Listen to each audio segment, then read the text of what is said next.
Good morning विद्यार्थी मित्रांनो. आजच्या तासाला आपण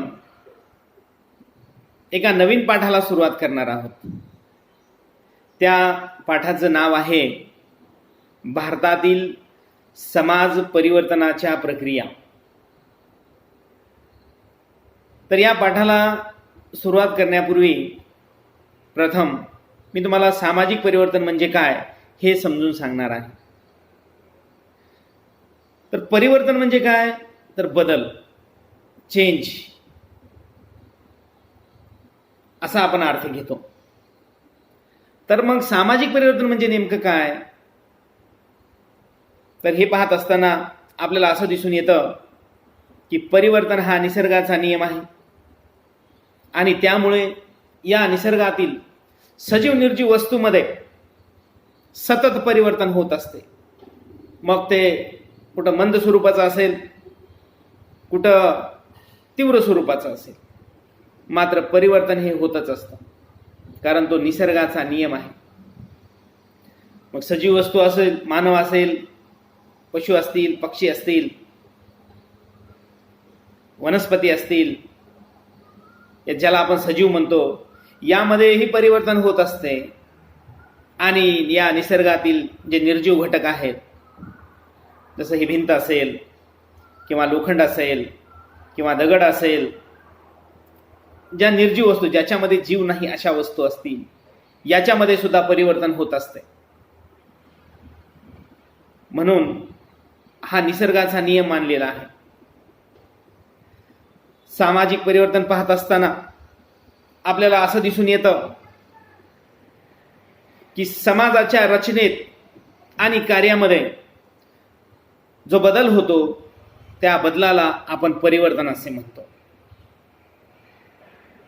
गिलिन आणि गिलिन यांनी सामाजिक परिवर्तनाबद्दल आपले मत व्यक्त करताना असं सांगितलेलं आहे की जीवनाच्या स्वीकृत पद्धतीत झालेला जो बदल आहे त्याला सामाजिक परिवर्तन असे म्हणतात. म्हणजे आपण जे जीवन जगण्याची पद्धती स्वीकारलेली आहे, या पद्धतीमध्ये जो बदल होतो त्या बदलाला आपण सामाजिक परिवर्तन असे म्हणतो. कोणत्याही समाजाचे स्वरूप जर आपल्याला समजून घ्यायचे असेल तर आपणास त्या समाजामध्ये जी रचना आहे आणि जी कार्य आहे तर यामध्ये काय नेमका बदल झालेला आहे याबाबतची माहिती घेणे हे महत्त्वाचे ठरते. म्हणून त्या समाजातील मूल्य असतील, रूढी परंपरा असतील, आचार विचार असतील किंवा संस्था असतील, यामध्ये ज्यावेळी बदल घडून येतो त्यावेळेस आपण सामाजिक परिवर्तन झालं आहे असं म्हणतो. अशा या सामाजिक परिवर्तनामध्ये काही अशा प्रक्रिया आहेत की जे सामाजिक परिवर्तन घडवून आणण्यामध्ये कारणीभूत ठरतात. यामध्ये औद्योगिकीकरण, त्यानंतर शहरीकरण, आधुनिकीकरण, जागतिकीकरण, लोकशाहीकरण किंवा आणखीन आपण त्याला म्हणू संस्कृतीकरण, पाश्चिमातीकरण, अशा अनेक प्रक्रिया या सामाजिक परिवर्तनाला कारणीभूत असलेल्या दिसून येतात. तर यापैकी काही जे की तुम्हाला सिलेबसला दिलेले आहेत, तर या काही प्रक्रियाबद्दलची माहिती आपण येथे या पाठामध्ये घेणार आहोत. तर या सामाजिक परिवर्तनाच्या ज्या प्रक्रिया आहेत त्यातली जी पहिली प्रक्रिया आहे ती आहे औद्योगिकीकरण, ज्याला इंग्रजीमध्ये आपण इंडस्ट्रियलायझेशन असं म्हणतो. आता ही औद्योगिकीकरण म्हणजे नेमकं काय, याचा अर्थ, याच्या व्याख्या आणि याची वैशिष्ट्य अशा तऱ्हेने आपल्याला या औद्योगिकीकरणाची माहिती पाहिजे आहे. तर औद्योगिकीकरण म्हणजे प्रामुख्याने उद्योग क्षेत्रामध्ये जो आमूलाग्र बदल झाला त्या बदलाला आपण औद्योगिकीकरण असं म्हणतो. औद्योगिकरण ही एक सामाजिक परिवर्तनाची प्रक्रिया आहे आणि इंग्लंडमध्ये जेव्हा औद्योगिक क्रांती झाली, म्हणजेच 17व्या-18व्या शतकामध्ये या प्रक्रियेला तेथे सुरुवात झाली.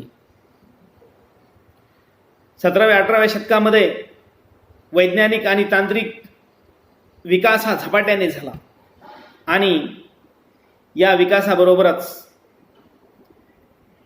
वेगवेगळी तंत्रे, यंत्रे, उत्पादनाच्या पद्धती अस्तित्वात आल्या. उत्पादनाच्या पद्धतीमध्ये तंत्र आणि यंत्राचा वापर होऊ लागला. कारखाना उत्पादन पद्धती अस्तित्वात आली. यामुळे वस्तू आणि सेवा याचे मोठ्या प्रमाणात उत्पादन होऊ लागले. या आमूलाग्र बदलामुळेच तत्कालीन समाजात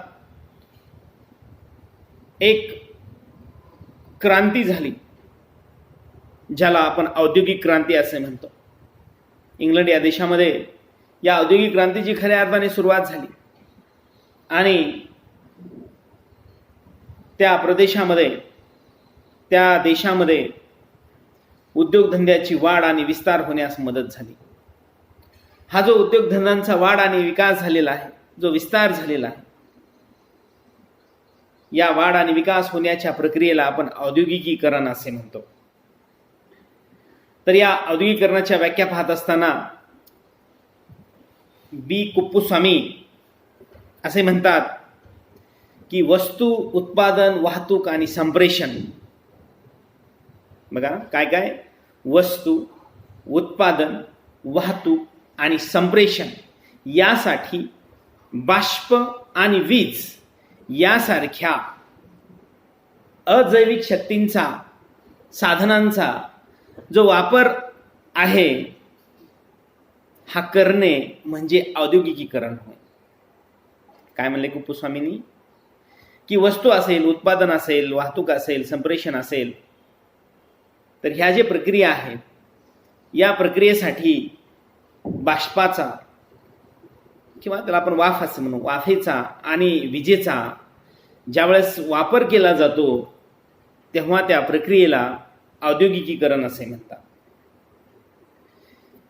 त्यानंतर दुसरी व्याख्या सांगताना फेअरचाइल्ड असे म्हणतात की औद्योगिकीकरण ही एक उपयोजित साधनांचा, विज्ञानाचा वापर करून तांत्रिक आणि यांत्रिक विकास घडवून आणणारी प्रक्रिया असून यांत्रिक शक्तीच्या बळावर मोठ्या प्रमाणावर होणारे वस्तूंचे उत्पादन, यंत्रे, वस्तू यासाठी मोठमोठ्या बाजारपेठा यांचा समावेश होतो, तेव्हा त्या प्रक्रियेला औद्योगिकीकरण असे म्हणतात.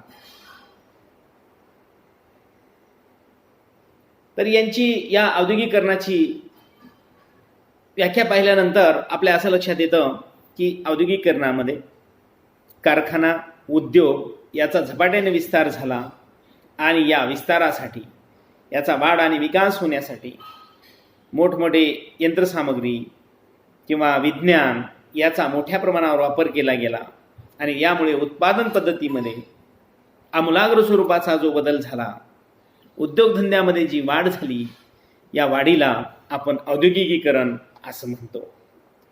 आता या औद्योगिकीकरणाचे वैशिष्ट्य आपल्याला पाहायची आहे,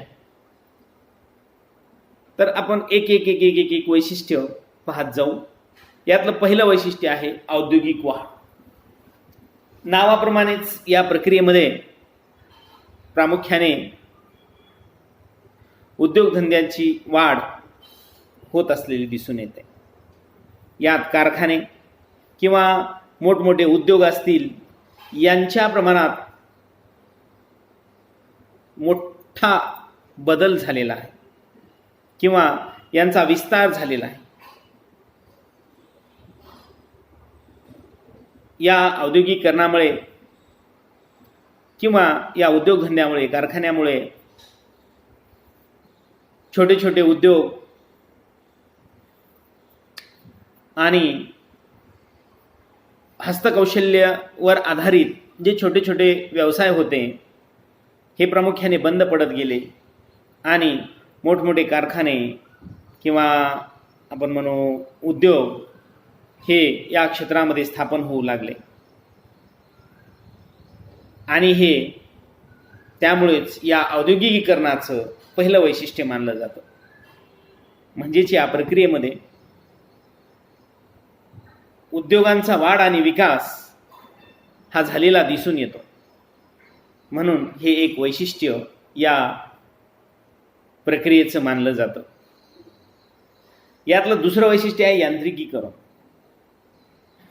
औद्योगिकीकरणामुळे प्रामुख्याने उद्योगधंद्यामध्ये वाढ झाली आणि या उद्योगधंद्यामुळेच यांत्रिकीकरण हे या उद्योगामध्ये या कारखान्यामध्ये जास्त प्रमाणात वापरण्यात येऊ लागलं. म्हणजे माणसाऐवजी पूर्वी माणसांचा वापर उद्योगधंद्यामध्ये माणसांचा वापर हा जास्त केला जायचा किंवा होत असे, परंतु औद्योगिक क्रांती जेव्हा झाली त्यामध्ये विज्ञानाचा वापर यंत्रांचा वापर हा जास्त प्रमाणात होऊ लागला. म्हणजेच माणसाऐवजी यंत्रसामुग्रीचा वापर हा या उद्योगधंद्यामध्ये जास्त प्रमाणात होऊ लागला. कामगारांची जी जागा आहे ही यंत्र घेऊ लागली आणि यंत्राने जागा घेतल्यामुळे या कारखान्यामधून निघणारे उत्पन्न हे झपाट्याने वाढले गेले. कारण निश्चितच माणसापेक्षा यंत्राची जी कॅपॅसिटी आहे हे निश्चितच जास्त आहे. एका मशीनद्वारे मी तर असं म्हणेन की जवळपास 1000 लोकांचं तरी काम केलं जात असेल. आता मी एकदा इकडं औरंगाबादला भेट दिली, बजाज या कंपनीला भेट दिली, तर तिथं जे वेगवेगळ्या वाहनांचे जे पार्ट तयार होतात तर ते पार्ट तयार करण्यासाठी CNC सारख्या मशीन असतात. तर ते पूर्वी जर असं घडवून तयार करायचं म्हटलं तर कितीतरी कालावधी लागायचा एक पार्ट तयार करण्यासाठी, परंतु त्या CNCच्या मशीनमध्ये एका सेकंदाला एक पार्ट असा बाहेर निघत असतो. ते मी स्वतः पाहिलेलं आहे. म्हणजे यंत्रांचा वापर हा या उद्योगधंद्यामध्ये जास्त प्रमाणात वाढल्यामुळे वस्तूंचं उत्पादन हे झपाट्याने वाढलेलं आहे आणि उत्पादनात ज्यावेळेस वाढ होते त्यावेळी त्याची किंमत ही निश्चितच कमी होते. म्हणजे या उत्पादन वाढीमुळे स्वस्त दराने वस्तू मिळण्यास लोकांना मदत झाली आणि या यंत्रामुळेच लोकांवर बेकारीची सुद्धा कुऱ्हाड कोसळलेली आहे हे आपल्याला दिसून येतं. कारण यंत्र हे 1000 लोकांचं काम एकच यंत्र करत असल्यामुळे जिथे 1000 लोक कामासाठी आपला रोजगार मिळवत असत त्या लोकांना बेरोजगार व्हावं लागत आहे असं आपल्याला दिसून येतं. म्हणजे या यांत्रिकीकरणामुळे निश्चितच लोकांवर उपासमारीची वेळ आलेली आहे असं दिसून येतं. तरीही या उद्योगधंद्यामध्ये यंत्रांचा वापर हा जास्त प्रमाणात होऊ लागल्यामुळे यांत्रिकीकरण हे या प्रक्रियेचं महत्त्वाचं वैशिष्ट्य मानलं जातं. यानंतर पुढचं वैशिष्ट्य आहे श्रमकेंद्री उत्पादन. औद्योगिकीकरणात प्रामुख्याने प्रत्येक ठिकाणी जे उद्योग आहेत जे कारखाने आहेत या कारखान्यामध्ये या उद्योगामध्ये वेगवेगळ्या स्वरूपाचे लोक काम करत असलेले दिसून येतात. यात कुशल असतील, अकुशल असतील, अर्धकुशल असतील या लोकांचा समावेश होतो. हे लोक त्या कारखान्यामध्ये जे यंत्र चालतात त्याचे प्रशिक्षण घेऊन त्या ठिकाणी नोकऱ्या करत असलेले दिसून येतात. मग ज्यांच्याकडे कौशल्य आहे, कुशलता आहे, जे ते यंत्र चालवू शकतात अशा लोकांना निश्चितच त्या ठिकाणी चांगली पदं मिळत असलेली दिसून येतात आणि त्या पदाला अनुसरून त्यांना वेतनसुद्धा मिळत असलेले दिसून येत आहे. त्याचबरोबर या श्रमकेंद्री उत्पादनामध्ये पाहत असताना आपल्याला असं लक्षात दिसून येतं की या कारखान्यामध्ये काम करण्यासाठी लोकांना प्रशिक्षण घ्यावं लागतं आणि अशा प्रशिक्षण देणाऱ्या संस्थासुद्धा पुढे पुढे आपोआपच अस्तित्वात आलेल्या दिसून येतात.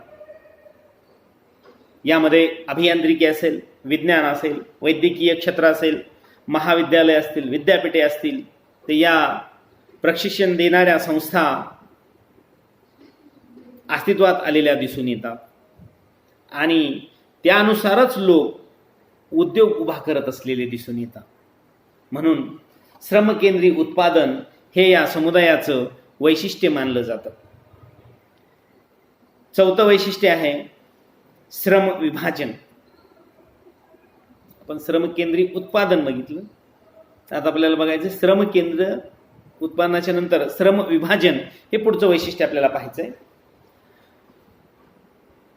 तर या औद्योगिकीकरणामध्ये प्रामुख्याने श्रम विभाजन सुद्धा असलेलं दिसून येतं. कारण ही औद्योगिकीकरणाची जी प्रक्रिया आहे ही मुळातच गुंतागुंतीची आहे. यात काम करणाऱ्या व्यक्तीचे त्याचे कौशल्य, त्याने घेतलेले प्रशिक्षण, विशेष कौशल्य याच्या आधारावर कारखान्यामध्ये, उद्योगधंद्यामध्ये श्रमविभाजन केले जात असलेले दिसून येत आहे. ज्यामुळे त्यांच्या पदानुसार त्यांना पदे व वेतन श्रेणी मिळत असलेल्या दिसून येतात. यामध्ये कार्यकारी व्यवस्थापन असेल, तंत्रज्ञ असतील, पर्यवेक्षक असतील, कुशल कामगार असतील, अकुशल कामगार असतील यांचा समावेश होतो. या लोकांना त्यांच्या त्यांच्या पदानुसार, कुणी इंजिनियर असेल, कुणी साधा काम करणारा असेल, म्हणजे ओझे उचलणारा असेल, तर त्यांच्या त्यांच्या पदानुसार त्यांना कामे करावी लागतात, आपल्या जबाबदाऱ्या पार पाडाव्या लागतात आणि त्यांच्या त्या कामानुसारच त्यांना वेतनही निश्चित केलेलं दिसून येतं. म्हणूनच या उद्योगधंद्यामध्ये श्रम विभाजन हे असलेलं दिसून येतं. कारण सर्वांनीच एक काम करायचं म्हणलं तर शक्य नाही. मग कुणी ओझे उचलणारा असेल, कुणी गाडी चालवणारा असेल, कुणी मशीन चालवणारा असेल, कुणी सांगणारा नियोजन सांगणारा असेल, तर असे त्यांच्या त्यांच्या पदानुसार, त्यांच्या त्यांच्या कौशल्यानुसार या उद्योगधंद्यामध्ये श्रमाचं विभाजन केलं जातं आणि सर्वजण मिळून त्या कारखान्याला भरभराटी देत असलेले दिसून येतात आणि यातून उत्पादन हे जास्त प्रमाणात होत असलेलं दिसून येतं. म्हणून श्रम विभाजन हे या प्रक्रियेचं वैशिष्ट्य मानलं जातं. यानंतर पुढचं वैशिष्ट्य आहे भांडवल केंद्री उत्पादन. बघा, औद्योगिकीकरणाचं हे एक वैशिष्ट्य मानलं जातं की औद्योगिकीकरणामध्ये उद्योग आणि कारखाने हे प्रामुख्याने भांडवलावरच अवलंबून असलेले दिसून येतात. ज्यांच्याकडे अधिकाधिक पैसा आहे असे लोक प्रामुख्याने जमीन घेऊन त्या ठिकाणी इमारत बांधून यंत्रे, मानव यांचा वापर करून कारखाने उभा करत असलेले दिसून येतात. या कारखान्याला लागणारा कच्चा माल असेल, वीज असेल, पाणी असेल, वाहतूक असेल, दळणवळण असेल, याची ते खरेदी करून हे कारखाने उभा करत असलेले दिसून येतात. यामुळे यासाठी निश्चितच भांडवलाची गरज असलेली दिसून येते आणि या भांडवलावरच, म्हणजे त्या व्यक्तीने किती भांडवल गुंतलेलं आहे यावरच त्या कारखान्याची, त्या उद्योगधंद्याची, उत्पादनाची पद्धत अवलंबून असते. ज्यांनी जास्तीत जास्त भांडवल गुंतलेलं आहे, अधिकाधिक यंत्रसामग्री आहे, अधिकाधिक मानव आहेत जे तिथे कष्ट करतात, त्यामुळे निश्चितच त्या कारखान्याचं, त्या उद्योगधंद्याचं उत्पादन हे जास्त निघत असलेलं दिसून येतं.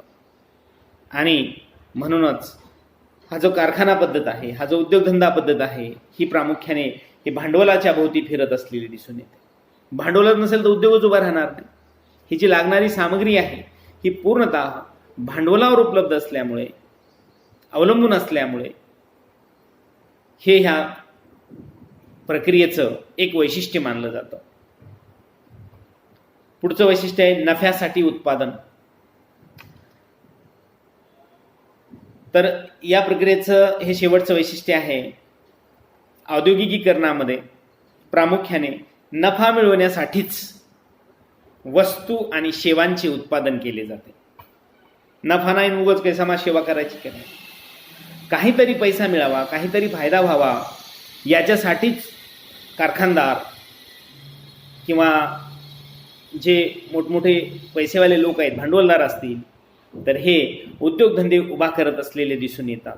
आणि या कारखान्यातून मुख्य उद्देश असतो तो म्हणजे नफा मिळवणे. नफा नसेल तर त्या कारखान्याचा उपयोग काय आहे? मग असे कारखाने आपोआपच बंद पडत असलेले दिसून येतात. भांडवलदार जे लोक आहेत ते आपल्या उत्पन्नाचा विस्तार करतात, नवनवीन बाजारपेठा शोधतात, ग्राहकांना आकर्षित करण्यासाठी टीव्ही चॅनल, रेडिओ, पेपर, वृत्तपत्र यातून जाहिराती देतात आणि त्यातून अधिकाधिक नफा कसा मिळेल यासाठी ते प्रयत्नशील असतात. म्हणून या औद्योगिकीकरणाचं नफ्यासाठीच उत्पादन करणे हे महत्त्वाचं वैशिष्ट्य मानलं जातं. अशा प्रकारे या औद्योगिकीकरणाबद्दलची माहिती आपण इथे घेतली. या औद्योगिकीकरणामुळे प्रामुख्याने समाजामध्ये परिवर्तन होण्यास निश्चितच हातभार लागलेला दिसून येतो. म्हणून सामाजिक परिवर्तनाच्या या प्रक्रियेमध्ये या औद्योगिकीकरणाला महत्त्वाचे स्थान असलेले दिसून येते. तर आपण या तासाला येथेच थांबू. यानंतर उद्याच्या तासाला आपण दुसरी प्रक्रिया पाहू.